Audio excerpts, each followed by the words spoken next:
Hey guys, welcome to another session of Epic 7. This is my initial thoughts video for Mediator Kawerik. I wanted to jump on this one, not because he's hype, but because he's completely opposite of hype.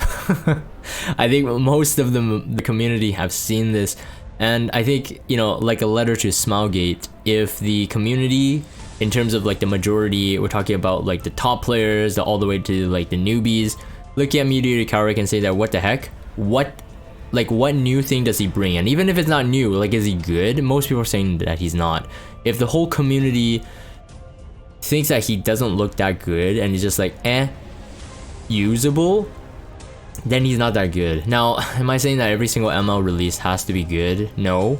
But my issue is that we all know that the ML5s specifically, are very sought after. And it's clear that Smilegate, Epic 7 devs are designing ML heroes to be competitive in PvP. So like, they're, in terms of like PvP heroes, look no further. You don't need to question your, you know, is Senya a PvP hero? Is she a PvE main hero?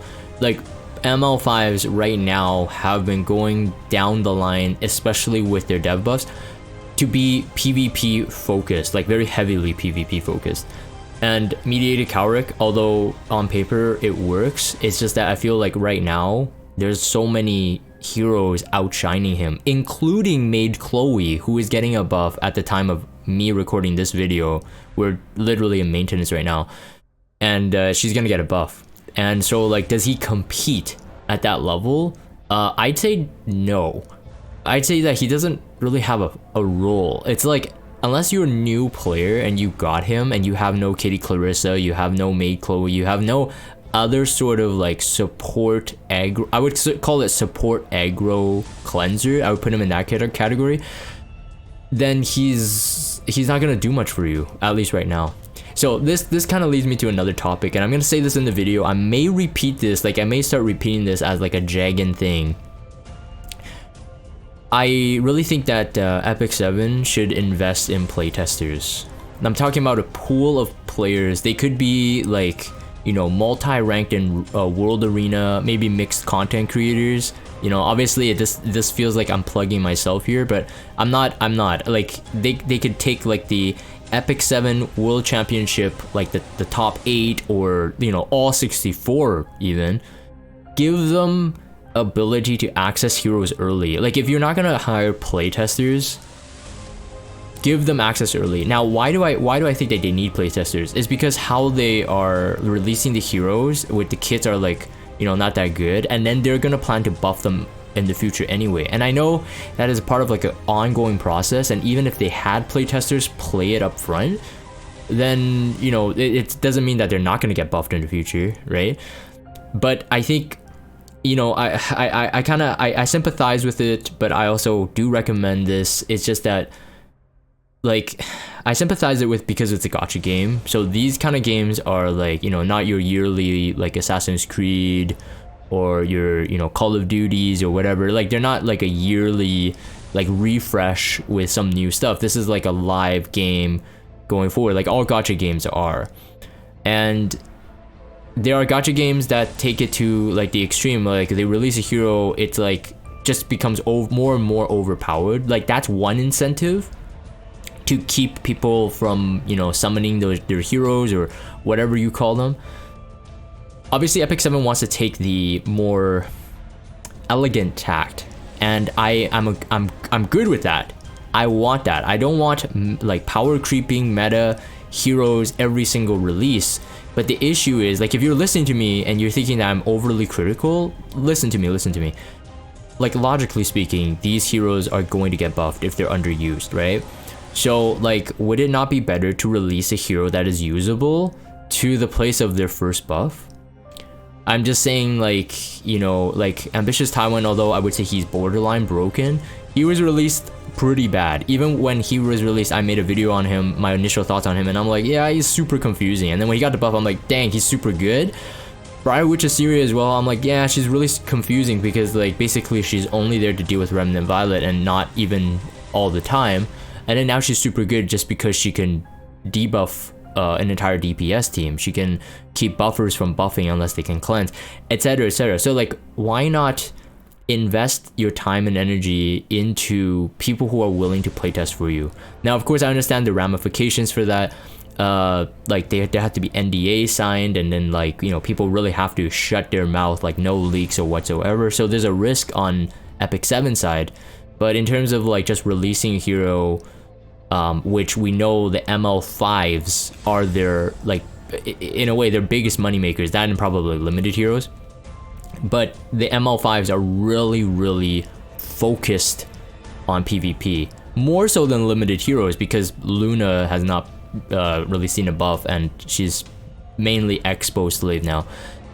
So that's kind of like my just a side comment. I know that I took a long time just to ramp that up, but it's the hero after hero after hero. Like Designer Lilibet needs a buff. Everybody knows that.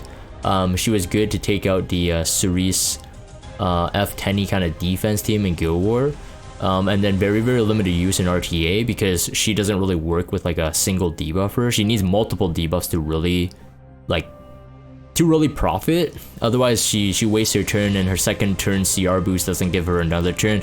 Like there's a lot of issues with Designer Lilibet, and then Solitaria when she was released before she got the Isla Violin bug like solidified in her kit.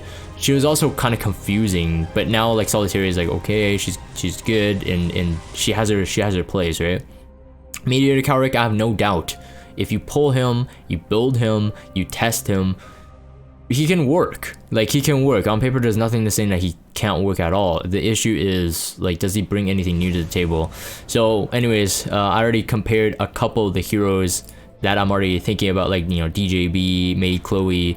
Both of them recently got buffs, and I think both of them would be better in terms of the RTA season, especially this season right now. Yeah, so let's continue. So even before we get into the next Kawerik slide, I am pretty confident that he's not good. I'm usually not that confident in terms of just wailing on mystics that are currently in the game right now. So as the when I saw this in the morning, when I saw his video, I'm glad I slept and didn't stay up for the stream, because I think I would have been really disappointed. But when I woke up in the morning, I saw the video, I was like, all right guys, like I told my guild, all right, time for like YOLO 10 times summon on Mystic again for Crow. Guess what I got? So I got an LQC dupe, which is fantastic. If you guys see my LQC video, I talked about how good her imprints are. And I got a Crow on a freaking temple, so I got really lucky. I think it was meant to be.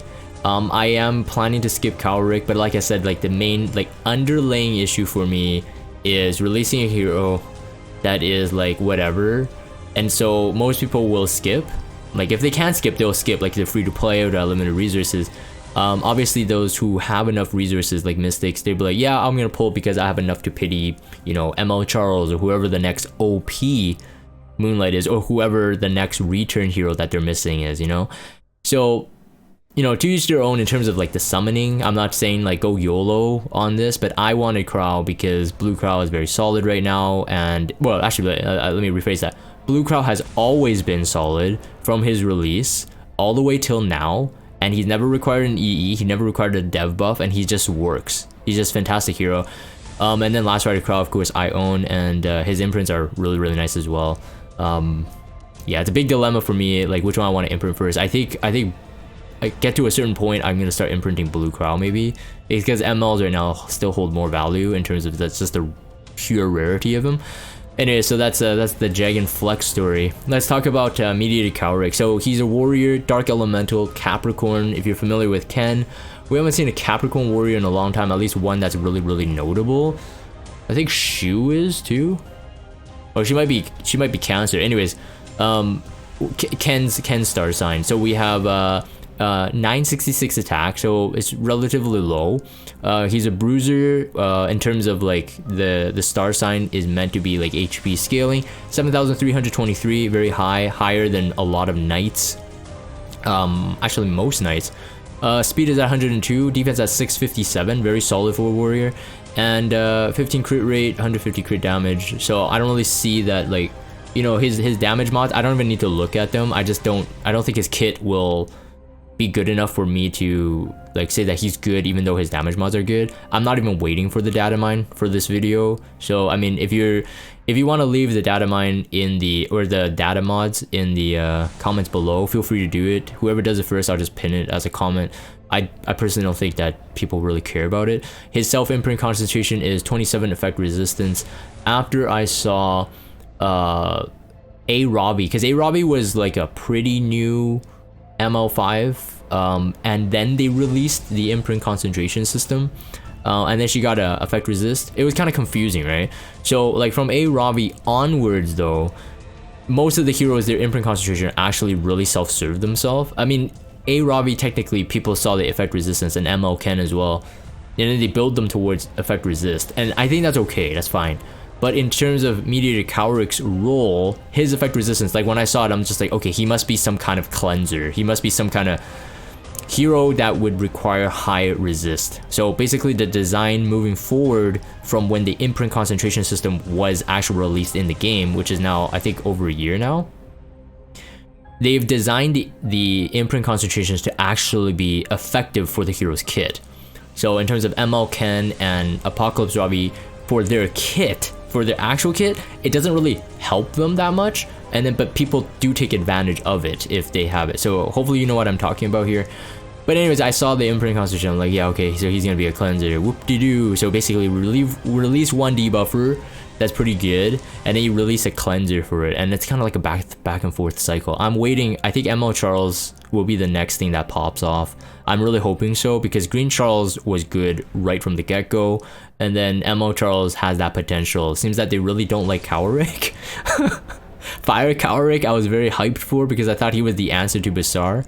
At that point we didn't have Holiday Yufine, and Basar was amazingly strong, and he's still really strong. If you don't have counters for him, Basar is just annoying to deal with. But when Fire Kawerik came out, I was like, oh damn man, he's so great, man. Look at that, he reset the cooldown, he has fast base speed or whatever, he's faster than Basar, and then, you know, I still get outsped by Basar's, like, it's a gear check thing. And I'm like, dang it, he's bad. And then this one just as bad. So maybe Charles will fulfill that prophecy, you know, good green, good ML, right? Bad RGB Kawerik, bad ML, maybe. To compare the two, I just wanted to compare the so Kitty Clarissa would come into the play more so, because now if you're comparing cleansers, but they're comparing cleansers that are warriors, Kitty Clarissa probably does like the next best job, or actually some may argue that she does a better job than Kawerik. So she has no innate effect resistance, as you can see in the stat line there. You got 18 effectiveness. The speed is better, so at 112. So in terms of just being there to cleanse the debuff, she might be better than Kawerik. So you'll always have 10 speed more. And then you have speed set, you have a 25% of that, so you get like a 2 extra speed out of that. And then her health is low, defense is low, of course, being a 4-star, and she's just not tanky, and I think that's where she would fall off. But for people who already have Kitty Clarissa, she's much easier to imprint. So at a 23% self-resistance, whereas Kawerik, unless you're going to feed your 5 stars, which I guess doesn't really matter right now, or you have multiples of him, which I hope you don't pull multiples of him, you would have 27 effect resist. So yes, more than Kitty Clarissa, but she works like right away. So the difference is obviously like she does full cleanse, but she only immunity buffs herself. So he preps a better immunity or a second turn in terms of if they have another debuffer right after Kawerik. So in terms of that, like he's just literally like the ML5 version of it. And then of course he has the attack imprints for support. I forgot what Kitty Clarissa has. Was it like crit rate? I didn't take the screenshot, but I should have. But it doesn't matter. I mean, most of the time you're gonna self-imprint him anyway, since like why would you use him unless you're doing cleansing anyway? So like I don't see that point. So let's move down to the skill. So skill 3, Nature Restoration. So restores balance that has been destroyed, dispelling all debuffs from all allies and granting increased attack and immunity for 2 turns. So yeah, so he's a full-on cleanser role. So all debuff removed, not like Holiday Yufine, which is like semi-aggro. You know, self-attack buff, greater attack buff, and then you know, cleanse 2 debuffs, and other debuff cleansers that cleanse 2 debuffs or 1 debuff or whatever. Obviously this is like you know, comparable to a Vivian slash Kitty Clarissa, so you got the attack buff, you got immunity for 2 turns. But then again, an issue is that the low base speed. So if you're using, let's say, Vivian for that kind of 1-turn cleanse, so like a lot of people do use the cleanse EE, especially in RTA. There's more versatility in that, in terms of like what you get trapped with in terms of an RTA draft. So like the one cleanse, pretty good for the most part. And then she grants the immunity and attack buff, but of course he does it for all. Vivian of course hits hard on her next turn though, but Mediator Kawerik falls off. So there is a 7-turn cooldown, as you can see on the clock, and then skill enhance for each one is -1 turn cooldown. So you're still back at 4. So it just feels like very how do you say this, inflated Molagor. So there are heroes that have like a cooldown increase as like 1 skill, but then they have the other skill. So it's kind of like, wow, you'd have to mola him 3 times, even though it costs technically the same for those who only have a +1 S3. It would cost around the same anyway, so I mean it's not like, I guess, too big of a deal. Actually, I don't know if it costs around the same. Maybe it costs more. Maybe it costs more than like those single, you know what I'm talking about, right? Like the S3, the S3 only has like 1 or maybe +2.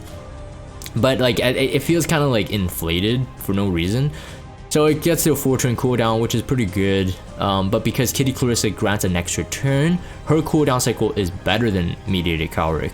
But of course, Mediator Kawerik is built bulkier and potentially lower the damage of the opponent. So maybe your whole team lives longer, but no matter what, he's living quite long. But it's just that, like, does he do enough? Maybe like, I mean, Strat Gauntlet would be the one that most people would go for, but I just wish he had a bit more utility than that. Like even Barrier on S1 or something. But you could use those artifacts. I think it's called Temperance or whatever. There's a healing S1 artifact that can't heal himself but can heal the lowest HP, and a Barrier artifact that we got from events. Those are 4-star artifacts, but Strat Gauntlet would be most necessary unless you have some amazing gear. But Strat Gauntlet will probably be the go-to.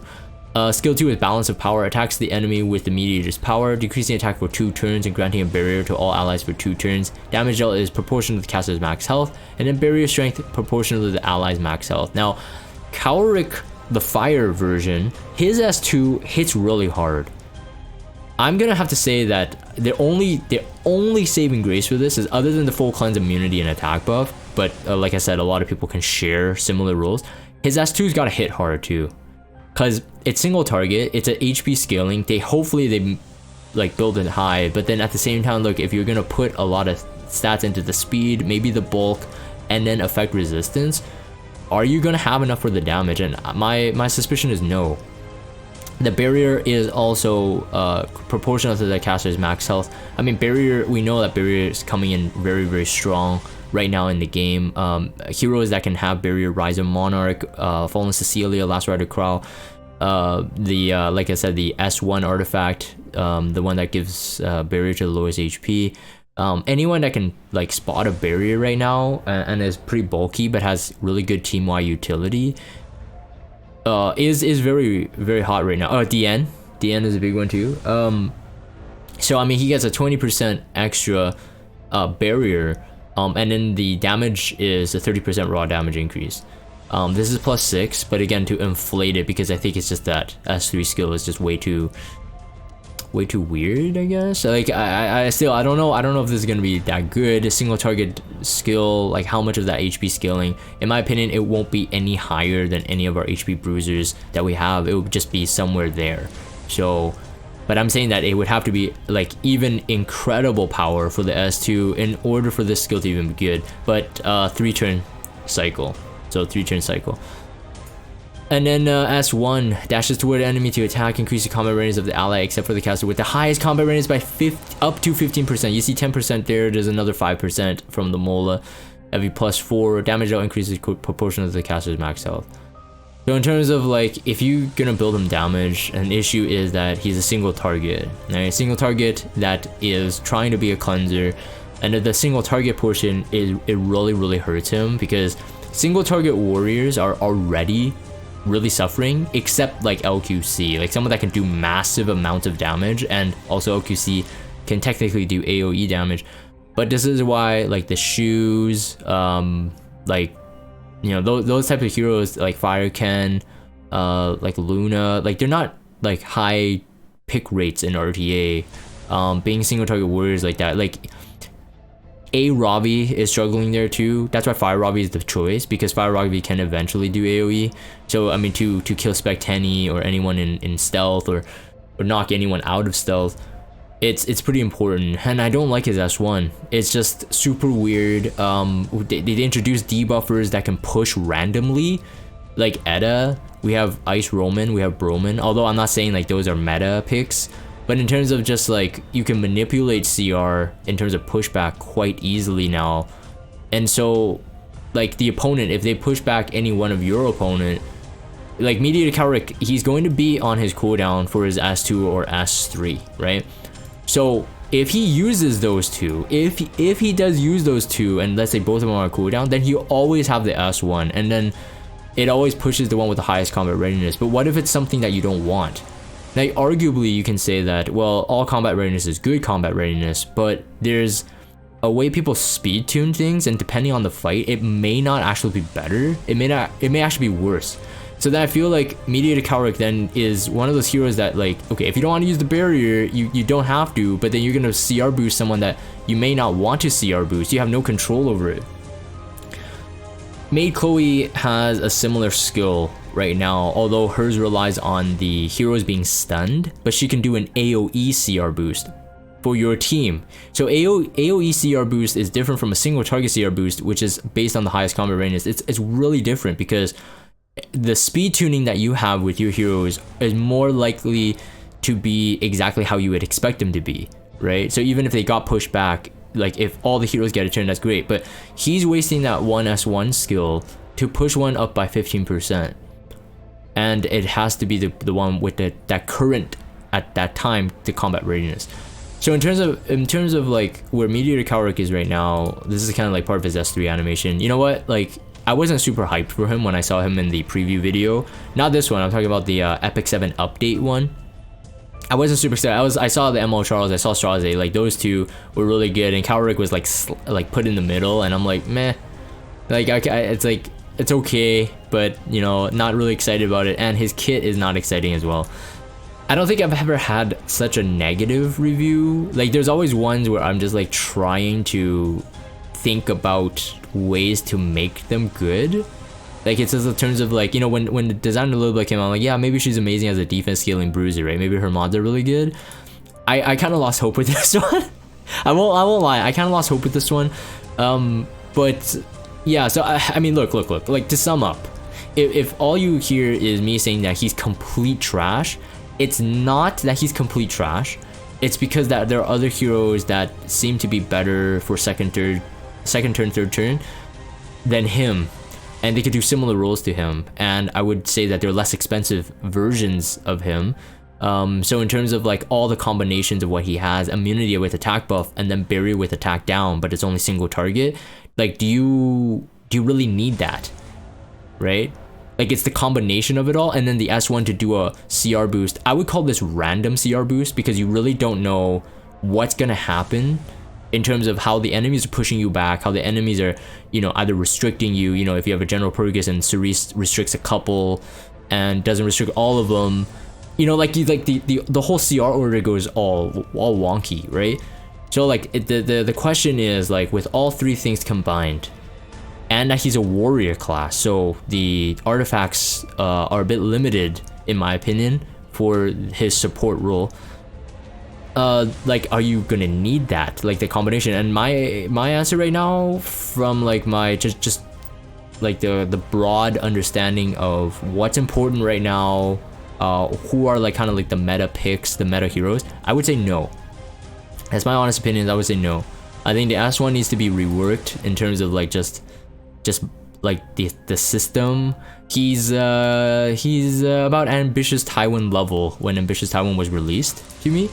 Like, he needs a lot of rework, and I think once he gets that rework, he might be good. But in my opinion,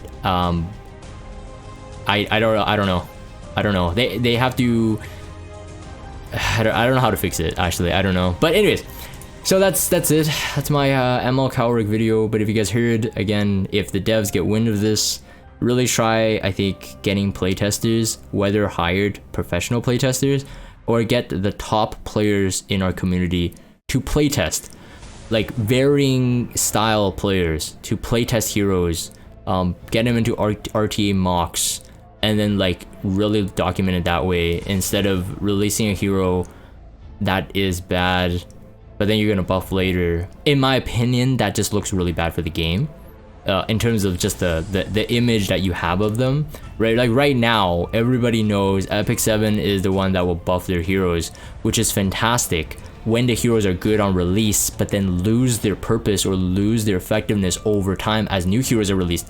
That's when the buffs, in my opinion, should come in, not to come up and pick up someone that is, like, you know, not good right off the bat, you know. So that's just my opinion. Anyways, let me know what you guys think in the comments down below. What do you think about ML Kawerik? What do you think about my thoughts on ML Kawerik? Do you agree? Disagree? Let me know. As you guys know, I do read all the comments. But thank you guys for watching. If you guys have Discord, check out the Discord server. Follow me on Twitter. Subscribe to YouTube if you haven't. I will see you guys next time.